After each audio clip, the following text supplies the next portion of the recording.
अपना हमें बना ले, अपना हमें बना ले, चरणों से अब लगा ले। तुम बिन नहीं है कोई, सुध बुध जाने हमारी, है खूब खो जा देखा, मतलब की दुनिया सारी।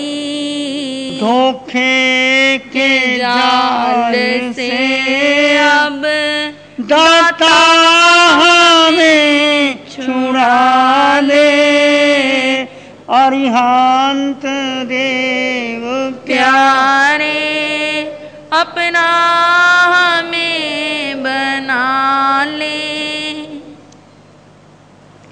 अरिहंत परमात्मा अनंत अनंत उपकारी, क्षमा मैत्री और करुणा के मसीहा, उनके चरण सरोजों में अनंत अनंत आस्था के साथ नमन, वंदन, प्रार्थना और कृतज्ञता का भाव।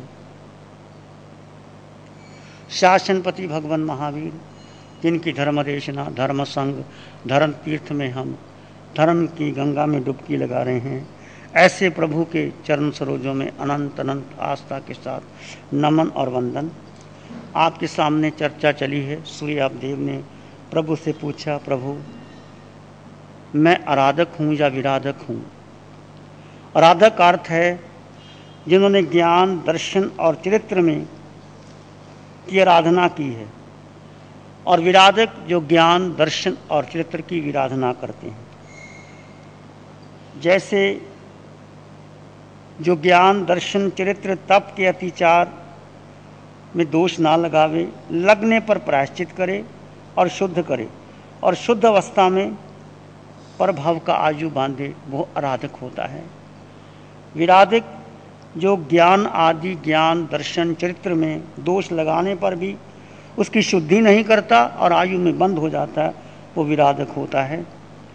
ज्ञान से जीवात्मा सब पदार्थों को एक साथ जानता है और देखता है, दर्शन से श्रद्धा करता है, तप से शुद्धि होती है, चरित्र से, कर्म बल से रहित होकर के वो पूर्णतः मोक्ष को प्राप्त कर लेता है। ज्ञान का अर्थ शब्द ज्ञान, जो भी आप पढ़ते हैं, सूत्र में पढ़ते हैं, सुनते हैं, वो शुद्ध ज्ञान है। उसका भी अपना महत्व है, परंतु ज्ञान, एक ज्ञान यदि बाहर से आता है तो वो ज्ञान नहीं होता, वो सूचनाएं होती हैं, इंफॉर्मेशंस, टेक्नोलॉजी, जो कुछ आज विज्ञान ने विकास किया है वो इंफॉर्मेशन है। टेक्नोलॉजी, साइंस, सारे पुस्तकों निचोड़े कंप्यूटर में आ जाता है। वो ज्ञान बुद्धि का है, और वो ज्ञान का जो महावीर ज्ञान कहते हैं उससे कोई संबंध नहीं। ज्ञान का कोई शिक्षण संभव नहीं, ऐसी कोई यूनिवर्सिटी नहीं, ऐसा कोई विद्यापीठ नहीं है जिससे आप वो ज्ञान को प्राप्त कर सकें। ज्ञान भीतर से आता है, सूचनाएं बाहर से आती हैं।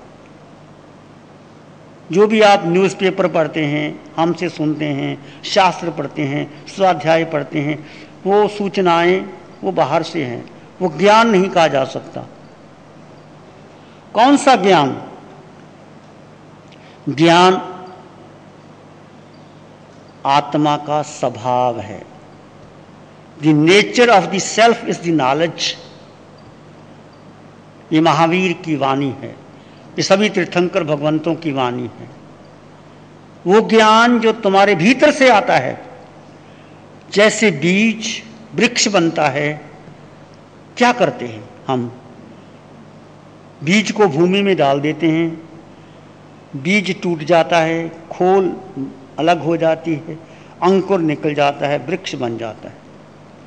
जैसे बीज का अंकुरण होना जरूरी है, बीज अंकुरित ना हो तो वृक्ष नहीं बन सकता, ऐसे आपके भीतर वो ज्ञान अंकुरित ही नहीं है तो वो केवल ज्ञान नहीं बन सकता। जरूरी है उसके लिए क्या करना? बीज के लिए जरूरी है कि भूमि उपजाऊ हो, फर्टाइल हो और बीज के योग्य हो।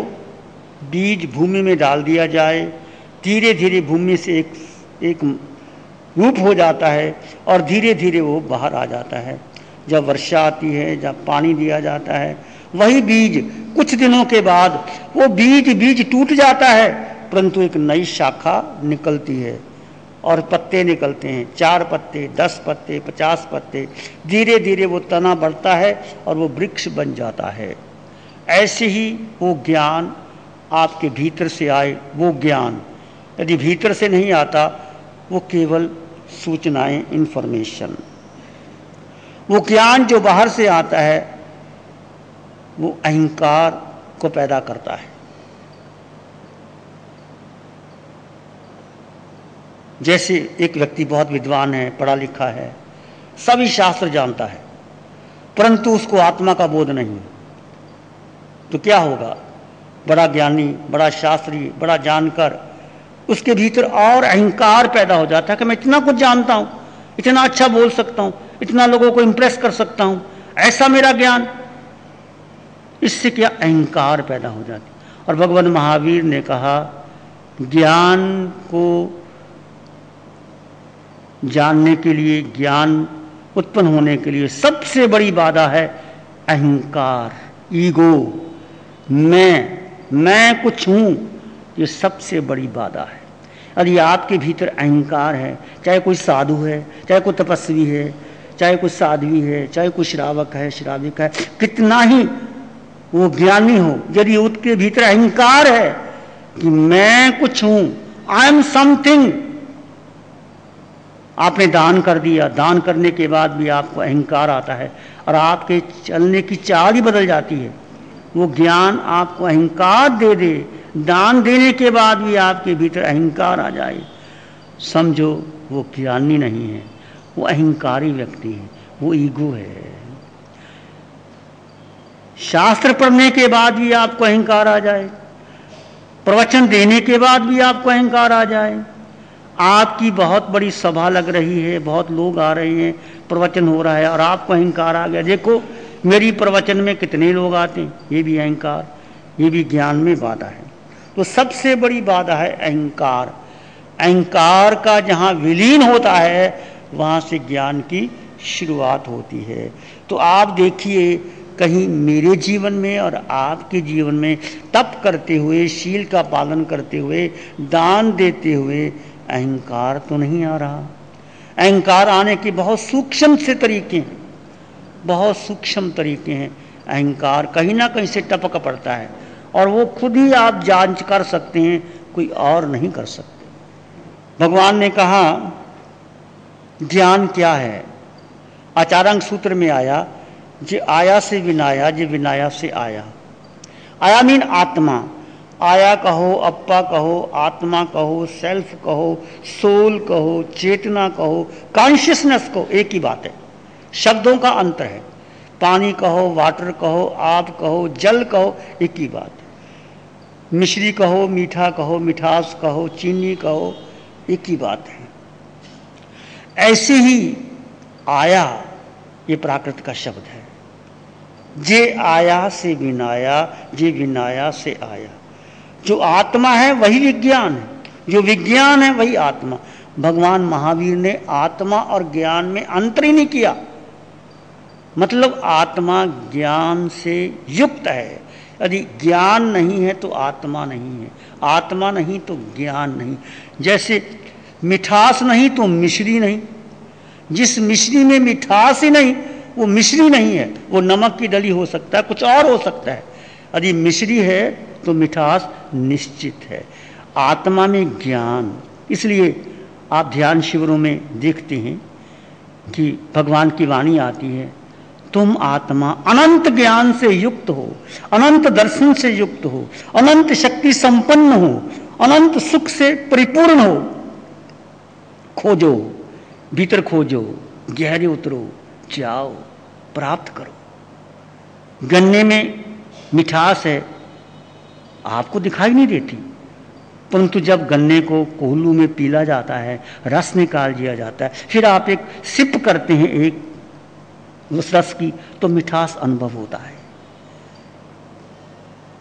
ऐसे ही तुम आत्मा में ज्ञान है, पता कैसे लगे? वो तुम्हें अपने आप स्वयं तुम जान लोगे। भगवान ने कहा जे एकंग जानाई से सब जानाई। जिसने एक को जान लिया वो सारी दुनिया को जान लिया, और जिसने सारी दुनिया को जान लिया उसने एक को जान लिया। जिसने एक को नहीं जाना उसने दुनिया को नहीं जाना, जिसने दुनिया को नहीं जाना उसने एक। वो एक क्या? वो तुम। दैट द आर्ट, श्वेत केतु उपनिषद के ऋषि भी यही कहते हैं, वो तुम हो। तुम ही हो जो जानने योग्य हो, तुम ही हो जो पार करने योग्य हो, तुम ही हो शिखर जो छूने योग्य हो, तुम ही हो जो ग्रहण करने योग्य हो। ये बहुत गहरा तत्व है। मैंने बोल तो दिया, आपकी ये समझ में शायद ना आए। जब तुम प्रैक्टिकल प्रयोग करोगे, प्रैक्टिकल प्रयोग नहीं करोगे तो समझ में नहीं आएगा। इसलिए 4 दिन के ध्यान शिविर में आकर के देखो, आपको प्रैक्टिकल अनुभव होगा कि आत्मा में अनंत सुख है। वो सुख जो तुम बाहर ढूंढ रहे हो, भोजन में, पिकनिक में, खाने में, दोस्तों में, हीरे जवाहरात में, वो सुख इंद्रियों का सुख, क्षण मात्र सुख, खनमित सुखा बहुकाल दुख। भगवान कहते हो इंद्रियों का सुख क्षण मात्र का सुख, और अंततः आपको दुख दे के जाएगा। जिस सुख के पीछे दुख लगा हुआ है वो सुख कोई काम का नहीं। वो सुख जो बढ़ता चला जाए, वो सुख जो बढ़ता चला जाए, वो है सौभाग्य। जो आपके भीतर समृद्धि, आत्मा का गुण है सुख, समृद्धि और सौभाग्य। इंद्रियों का सुख है आधि, व्याधि, उपाधि। इंद्रियों के सुख में यदि आप, कोई व्यक्ति बहुत अच्छा भोजन करता है, 10 बार करता है, 5 बार करता है, अंत में आधि, व्याधि, उपाधि आती है उसको। और जो आत्मा में लीन रहता है, चाहे वो चलता है, चाहे वो भोजन करता है, चाहे वो बिजनेस करता है, चाहे वो फैक्ट्री चलाता है, चाहे वो डॉक्टर है, चाहे वो ऑपरेशन करता है, यदि उसके भीतर उस आत्म तत्व का बोध है, और जो पेशेंट भी आया उसमें भी आत्मा देखता है, उस परमात्मा की मर्जी पे छोड़ देता है, तो वो ज्ञानी है। ज्ञानी का मतलब नहीं कि तुम वस्त्र धारण करोगे, कि तुम कमंडलू लोगे, कि तुम जटाधारी बनोगे, कि तुम मुख वस्त्र का लगाओगे, कि तुम साधु बनोगे। ज्ञानी भीतर से होता है। ज्ञान तुम्हारी आत्मा में अंग अंग, कण कण, रोए रोए में, एक एक आत्म प्रदेश में अनंत। ऐसे रसगुल्ले में, रसगुल्ले के पोर पोर में, अंग अंग में मिठास भरी हुई है। गन्ने के पोर पोर में मिठास भरी हुई है। मिश्री के हर दाने में मिठास है। ऐसे तुम्हारी आत्मा में अनंत सुख है, अनंत शांति है। कोई एम्बिल कर रहा है मांस खमन के, कोई और तपस्या कर रहा है, तो वो सुख है, उनको दुख नहीं है कि उनको भोजन नहीं मिलता, कि उनको हाय लग रही है कि क्या करें, कब भोजन आए, कब पारना करें। आनंद है, शांति है, झंझट खत्म खाने की, पीने की, और आत्मा में रमन, ये है सुख। यदि उपवास करने के बाद भी आपको भोजन की याद आती है, आपको लगता है कि पारना कब करूं, तो आपका उपवास नहीं हुआ, आपने भोजन में रस ले लिया। इसलिए आत्मा में अनुभव कीजिए, और आत्मा में अनंत सुख है। वो सुख ज्ञान की आराधना से मिलता है। जितना तुम ज्ञानी की आराधना करोगे, वो ज्ञान कहां से आएगा? वो तुम्हारे भीतर है। भगवान ने कहा ज्ञान की आराधना, ज्ञानी जो तुम्हें कोई ज्ञान देता है, वो गुरु या अरिहंत परमात्मा वर्तमान में महावीर क्षेत्र में विराजमान है। भगवान महावीर सिद्ध, बुद्ध और मुक्त हो गए। अरिहंत परमात्मा की आप भक्ति करते हैं, अरिहंत परमात्मा के मार्ग पर चलते हैं, अरिहंत परमात्मा ने जो मार्ग बताया है उस मार्ग पर आप ध्यान साधना करते हैं, तो आप ज्ञान की आराधना करते हो, आप ज्ञानी हो जाओगे। और आप निश्चित एक समय के आने के बाद आप भव सागर से पार हो जाओगे। ज्ञान की आराधना करने से, दर्शन की आराधना करने से व्यक्ति आत्मदर्शी बनता है। चित्र की आराधना करने से व्यक्ति उसमें जो दोष लगे हैं उसको दूर करता है। तो ज्ञान की आराधना करने से ज्ञान आराधक, दर्शन की आराधना करने से दर्शन का आराधक होता है। तो आज हम देखते हैं कि साधु साध्वी श्रावक श्राविकाएं पर तो बहुत लिया, सूचनाएं एकत्रित कर ली, लेकिन आत्मा का बोध नहीं होता। आत्मा का बोध ना होने से अहंकार हो जाता है। ये आज जितनी परंपराएं बनी हैं, वैसे परंपरा की कोई जरूरत नहीं। महावीर की एक ही वाणी, एक ही सूत्र, एक ही आया, जो एक को जान लो, कैसे भी जान लो, चाहे श्रावक जान ले, चाहे साधु जान ले, चाहे तुम जान लो, कोई जान ले। जो एक को जान लेता है और जानने के बाद उस मार्ग पे चल जाता है, वो आगे बढ़ जाता है। नमो अरिहंताणं, नमो सिद्धाणं, नमो आयरियाणं, नमो उवज्जायाणं, नमो लोय सत्साहुनम, श्री चत्तारी मंगलम, अरहंता मंगलम, सिद्धा मंगलम, साहु मंगलम, केवली पाणत्तो धम्मो मंगलम। चत्तारी लोग उत्तम, अरहंता लोग उत्तम, सिद्धा लोग उत्तम, साहु लोग उत्तम, केवली पाणत्तो धम्मो लोग उत्तम।